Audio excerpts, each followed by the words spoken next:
Fáilte go dtí tear. Tear na rí. Tara of the Kings.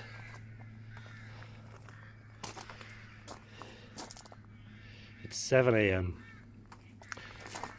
on a bright March morning, and I'm here at the Hill of Tara, pretty much all on my own, to savour the beautiful dawn. It's cold and it's a bit breezy up on the hill. Tara of the Kings. Through the gate we go, and up the pathway. The pathway takes you to the church and to the statue of St. Patrick. There's a bird on the tree, look. Blackbird.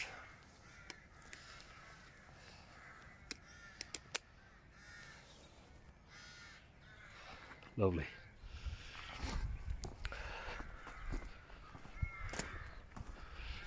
One could say perhaps a Christianization of the site.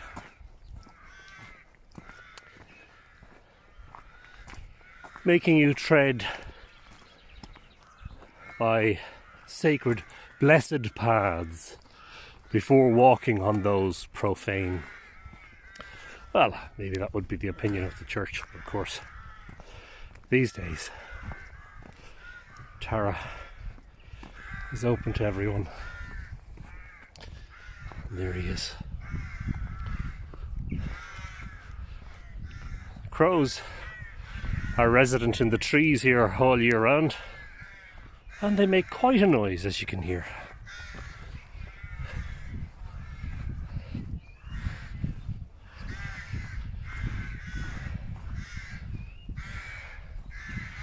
And it's only right that I should stand here and doff my hat to St. Patrick, given that tomorrow is St. Patrick's Day. Today is March the 16th.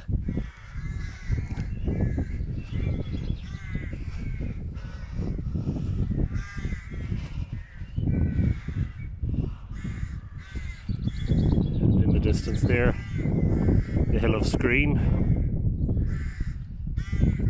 with its tower. And between here and there, the Gowra Valley. Scene of many a famous battle, including the battle against the M3 motorway, which went ahead despite all the protests. Long shadows this morning as we approach the old Irish Chech mi chórta, the house of the middle way, popularly known as the Banqueting Hall. The Banqueting Hall is probably no such thing at all, not the remnant of a huge building where the king once sat and had great feasts with his poets and druids and sages and attendants, but rather, more than likely, a Neolithic cursus and one of the oldest remnants on the hill. Of course, excavation is the only thing that will prove or disprove that. And now that we're on the hill, it's mighty cold. That wind, which you can probably hear on the microphone, is biting. One's fingers are numb, one's face is stinging. These are the things we go through to bring you these wonderful views. Look at that.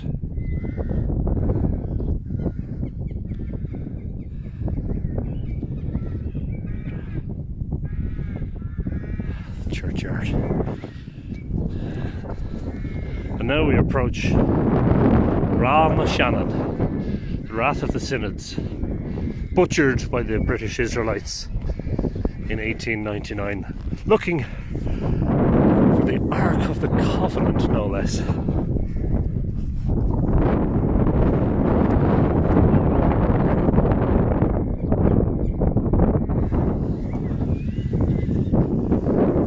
second was originally a Bronze Age barrow, which was later incorporated into, I think, an Iron Age structure with multiple fosses and banks around it. 3, if I'm not mistaken. Yeah, you can probably see that here. You know, there's a ditch here and a bank and a ditch and a bank. Try to keep the microphone covered so that you don't hear too much of the wind. The reason it's windy at Tara is because the landscape falls away dramatically to the west and there's nothing else blocking the wind, so it comes along the land and shoots up across the hill.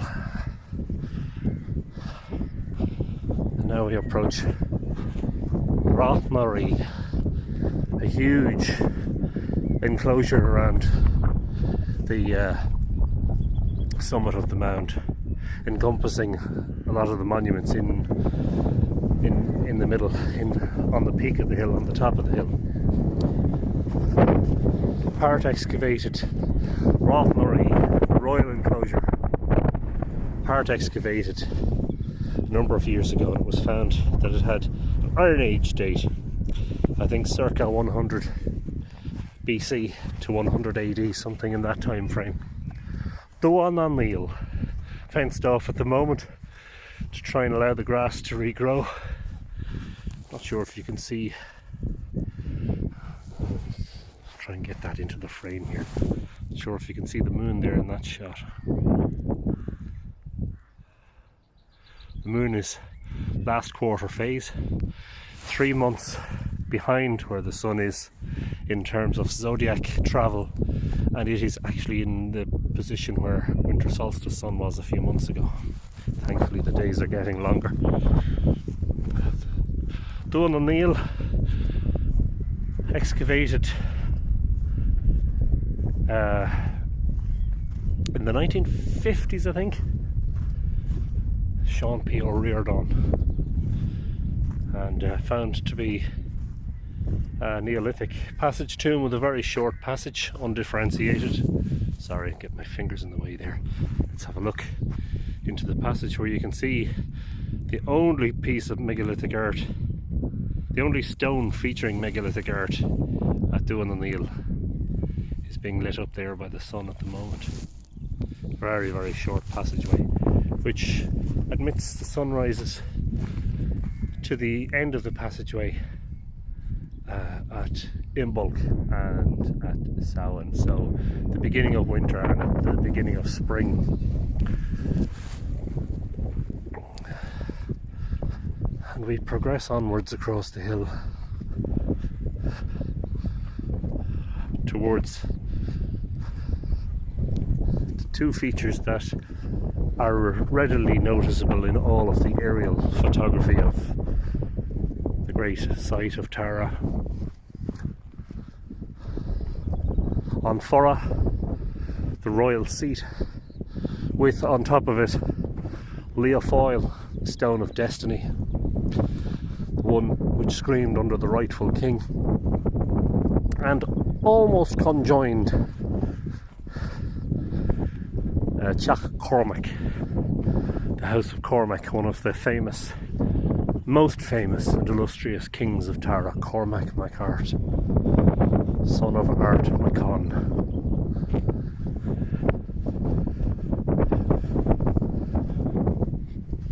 And there's a fence around Leofoil as well, because of the erosion of the grass, and they're trying to let the grass grow again, because with all the people coming through here every day, it gets quite trodden.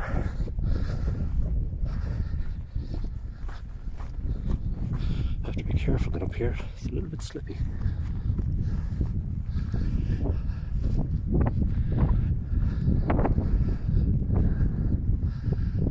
There you can see Leofoil, and the water in the pool there is actually frozen to ice. You hear the wind rushing through the fence. And you can really see from here how Tara occupied a prominent position in the landscape, looking out over far distant hills, including in the distance towards the west-northwest, the hills of Loch Crew, with their megalithic monuments. Ringlestown Rath, a huge ancient monument with trees on top of it. And towards the east, I'll just try and show you this. It's hard for me to see the screen. See that TV mast in the far distance there? Well, that's the Fornox Ridge. Fornox is over there. So the sun rising this morning slightly south of that, but I think at the time of the equinox rising roughly in the direction of Fornox. And Jock Cormac, not at all like a house these days, but more like a forlorn earthen structure. Actually, these are barrows. The archaeologists maintain these are Bronze Age barrows, burial mounds. But it's quite possible that they were incorporated into later structures and maybe defended with palisades and ditches and banks. Who knows? Certainly, in later times, in early medieval times, was internecine warfare and conflict between the provincial kings and the Tua of the various parts of Ireland. They were always fighting against each other. Here's screen again. Yeah, always fighting. Bloody mayhem, I say. So it would be right that you would choose as the seat of your kingship somewhere that would have commanding views of the surrounding landscape over your kingdom, so that you could see people approaching from great distances. It is said in the early manuscripts, in the old stories, that there were 5 great roads that emanated from Tara and stretched out across Ireland in different directions, and that they all met here, actually at the far end of Teach allegedly. Very interesting, because some of those roads do actually exist, or at least we know that they did, and remnants of them are still to be found across the landscape.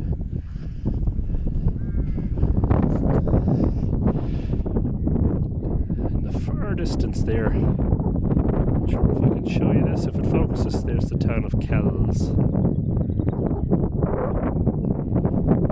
That's not Kells, sorry. That's Trim, should I say, not Kells. Trim, with its famous Norman castle, one of the finest Norman castles in all of Ireland. There is nobody around at all. Now, there's no lockdown yet due to the COVID-19 coronavirus. There's no complete lockdown as of yet. What there is restrictions on crowds, and all the schools and colleges are closed, and a lot of people are working from home. It is so peaceful up here today.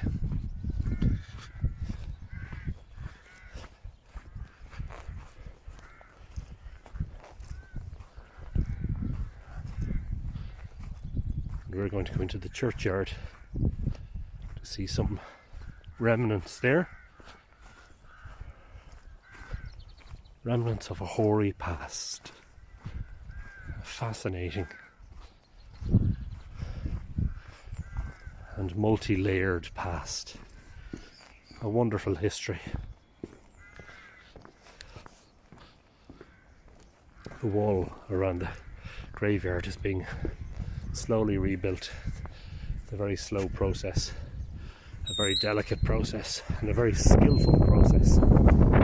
As you can see, this is as far as the rebuilt wall has reached. This is the older portion. You can see there, I'm not sure if you did see, but the wall is kind of leaning outwards a little bit.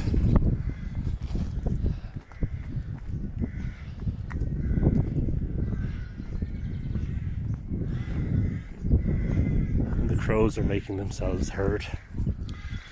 And here, just to the edge of the pathway,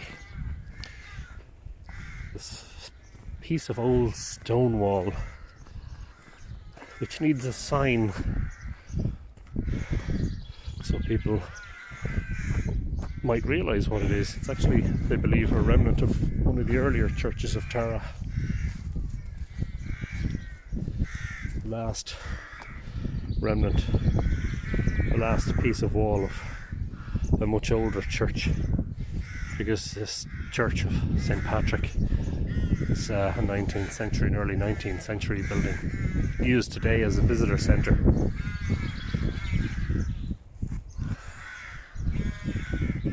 And here on this standing stone is a carved figure. You can just see her in relief there, believed to be a shiel and a gig.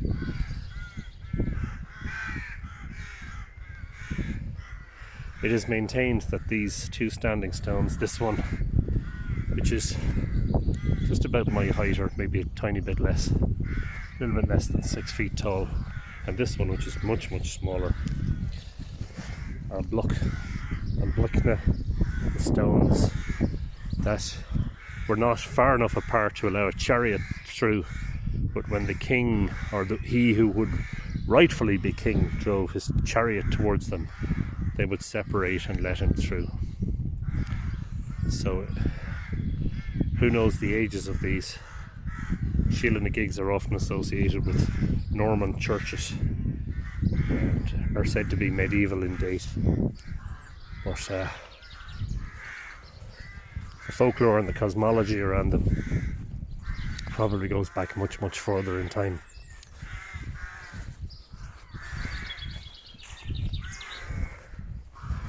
It's a fine noise yous are making, lads. Of course, it's nesting season now, isn't it? All the nests above our heads. Be more baby crows coming along soon. Just wanted to show you the rebuilt wall with the style, old-fashioned way of letting you through. Oh, breathe in, Anthony. Breathe in. And that's what the wall looks like when it's rebuilt using the old techniques. Look at that mortar. Fabulous.